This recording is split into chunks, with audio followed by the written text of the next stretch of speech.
Salut et bienvenue dans le 16e tuto de P5.js. Aujourd'hui, on va voir comment générer un design d'une manière automatique avec ces librairies de JavaScript. Si ce tuto vous ajoute un peu quelque chose sur ce que vous avez, votre commentaire et votre abonnement sur ma chaîne me permettra d'évoluer. Donc, suivez la suite après cet extrait de la vidéo précédente. On peut commencer. Encore, je clique pour avancer. Le bonhomme commence à avancer. Si je clique encore pour courir, le bonhomme commence à courir. Si je clique la flèche qui permet d'aller en haut, le bonhomme commence donc aussi à sauter. Et si je clique encore, le bonhomme... Ok, là on est dans l'éditeur. Je pars dans la fonction setup, je crée canvas, je dis create canvas. Cette fonction permet de créer un canvas. Je donne par exemple la valeur en largeur 1500 et aussi la valeur en longueur 1000. Donc je crée deux valeurs. Maintenant je dois créer notre variable et je dis variable égale vx pour notre valeur en positionnement en x. Et je donne aussi notre deuxième variable comme vy ou positionnement en longueur de notre objet. Je crée ces deux variables. Je pars dans la fonction draw où je dois dessiner, où je dessine une ligne, je dis line. Et ces lignes, je donne la valeur du positionnement en largeur comme Vx.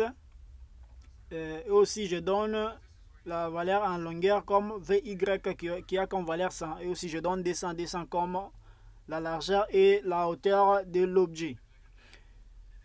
Je clique pour voir les résultats. Là, c'est déjà une ligne que nous avons. Maintenant, je dois les manipuler ou les déplacer. Pour manipuler ces lignes, je dois donc créer d'autres variables. Je dis var.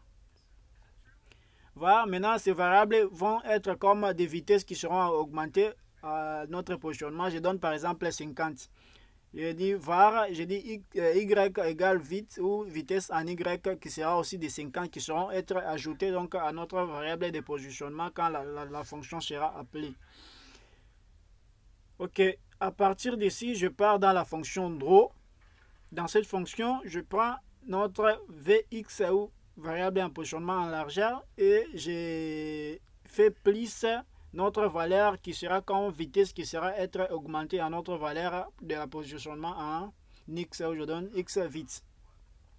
Je prends, je dis x y, je dis vx et vy égale, je mets par exemple vy plus, je prends aussi notre y vite qui sera ajouté à notre vy comme vitesse pour faire déplacer notre ligne. Maintenant, je dois donner une condition. Là, notre ligne n'a pas de position, donc ça a une position unique. Maintenant, je dois donner une condition. Je dis if vx, notre valeur positionnement en largeur, est supérieure à width.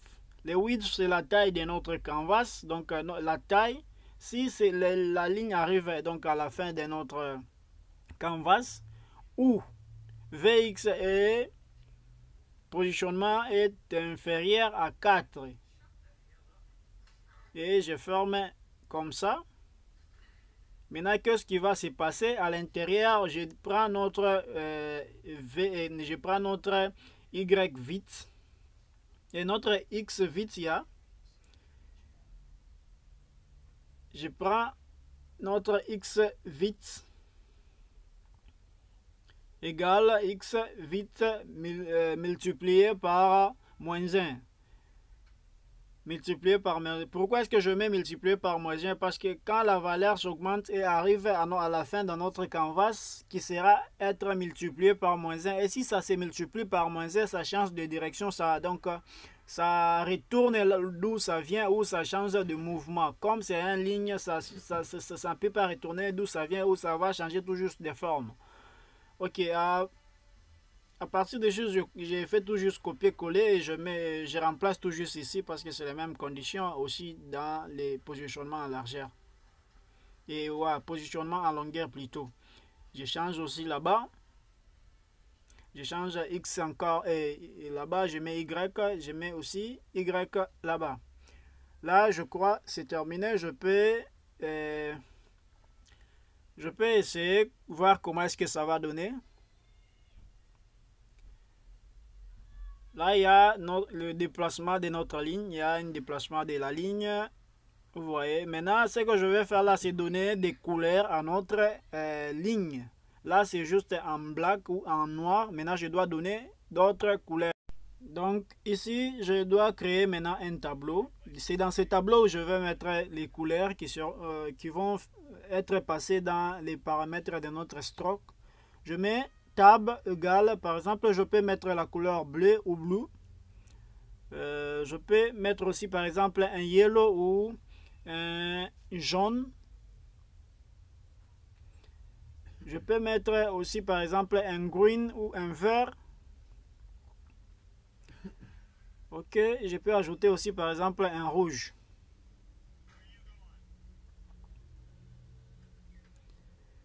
Première couleur, deuxième et aussi troisième couleur. Donc, il y a trois. Maintenant, je crée un equal. Les equal, je les considère comme itérateur couleur. Maintenant, cet itérateur couleur doit avoir une valeur qui sera être ajoutée à la valeur normale qui sera comme 1 à chaque fois que la fonction est appelée. Maintenant, je pars à l'extérieur, je dis var equal égale 0 ou je les réinitialise à 0, ça va commencer à compter à partir de 0. Maintenant, je donne une condition pour arrêter notre boucle ou le faire retourner encore. Je dis equal égale, si equal égale à 3. Donc, si ça arrive à la troisième position de notre tableau, ça puisse encore retourner à 0. Donc, je dis equal égale 0. Que notre compteur puisse encore retourner à 0. Ça va passer dans les tableaux pour afficher les couleurs, mais si ça arrive à la fin, ça puisse encore retourner à 0. Donc ça puisse encore retourner à bleu. Je mets stroke. Maintenant, le stroke, la fonction stroke permet donc de mettre la couleur et non, la couleur à notre ligne. Je dis tab equal. Le equal, c'est l'itérateur. Maintenant, cet itérateur qui aura des valeurs comme bleu, yellow, green, red qui vont être passées dans ce paramètre qui s'appelle tab equal ou qui est dans stroke. Je crée un stroke weight. Le stroke weight, c'est quoi? Le stroke weight, c'est la grandeur de notre ligne.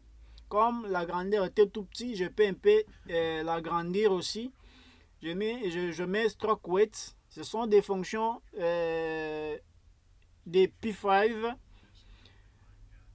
Je mets par exemple 1.2, un stroke de 1.2. Je pars. Là, j'ai l'animation.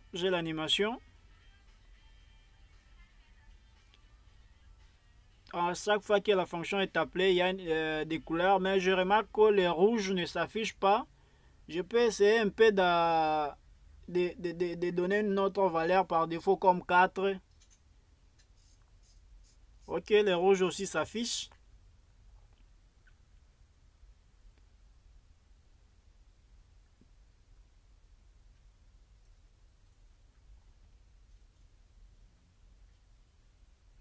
Ok, mais je vais maintenant créer un truc comme un soleil qui sera là-bas, qui va répandre de la lumière. Je dois créer un soleil là-bas ou un ellipse. Je pars là-bas et je dis ellipse. Ellipse, ça permet tout juste de créer quelque chose, un sphère rond. Je donne par exemple la valeur des dessins en longueur et la largeur des 100 et aussi la longueur des 100. La grandeur de l'objet 100 comme valeur en pixels.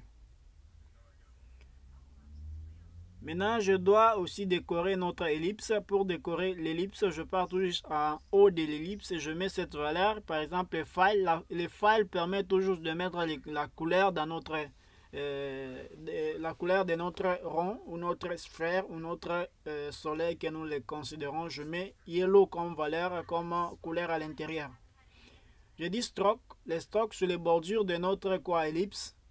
Je mets stroke weight où je dois Donc, je vais mettre par exemple, je peux par exemple mettre toujours un tableau qui sera, donc les couleurs vont aussi commencer à passer dans ces strokes ou changer aussi de couleur de ces strokes. Je mets equal comme itérateur à l'intérieur de notre du paramètre tab ou du paramètre stroke. Ok.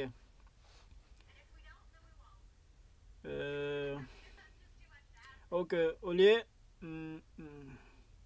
je mets tout juste, au lieu de mettre itab, je mets equal pour faire que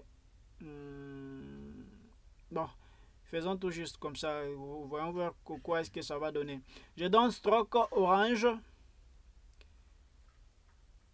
la couleur qui sera attribuée à notre quoi, ellipse ou bordure de l'ellipse qui sera orange. Là, on a quelque chose qui ressemble un tout petit peu au soleil. Il y a un tout petit peu au soleil.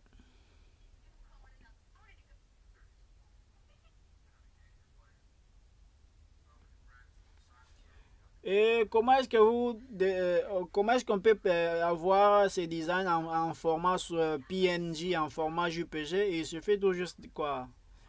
Il y a une fonction qui permet de faire capturer cet écran, capturer un frame dans la librairie de p5.js. Donc, je vais essayer maintenant de remplacer, mettre un rectangle, voir comment est-ce que ça va donner comme design. Wow, so nice.